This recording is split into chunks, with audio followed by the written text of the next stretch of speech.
Sahara అనే ఒక మోసపూరిత సంస్థ, ఒక దగాకోరు సంస్థ ప్రజలందరినీ కూడా సుమారు భారతదేశంలో 13 కోట్ల మందిని ఎంతో హింసిస్తున్నది.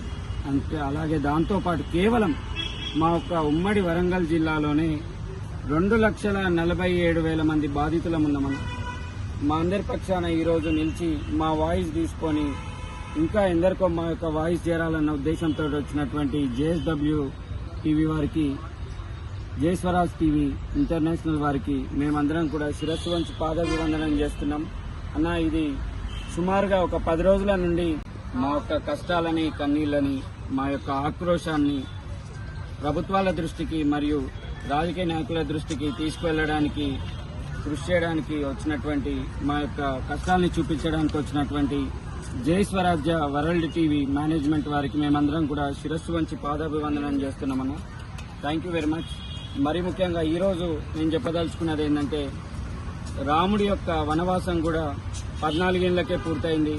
అట్లానే మహాభారతం అనే ఒక ఘట్టం కూడా 14 సంవత్సరాల్లో పూర్తయింది. ఆ యొక్క యుద్ధం కూడా 17 రోజులకే పూర్తయింది. కానీ మా యొక్క సహారా బాధితుల కష్టాలు ఇప్పుడు 15 సంవత్సరాలు దాటిపోయినాయి, అయినా కూడా పూర్తవడం లేదు.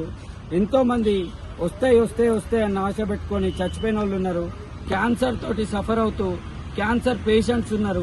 పిల్లల పెళ్లిళ్ల కోసం ఏదో పొదుపు చేసుకున్న వాళ్ళు ఉన్నారు. వాళ్ళ పిల్లల పెళ్లిళ్ళు ఆగిపోయినాయి, అయినా కూడా మా పైసలు ఇంతవరకు కూడా రూపాయి కాదు, పావలా కూడా మా చేతికి రాలేదు. మొన్న రీసెంట్ గా దగాకోరు ప్రభుత్వం అయినటువంటి మోడీ గాని, అమిత్ షా గాని వీళ్ళంతా కూడా ఒక పోర్టల్ అని చెప్పేసి పెట్టిండ్రు.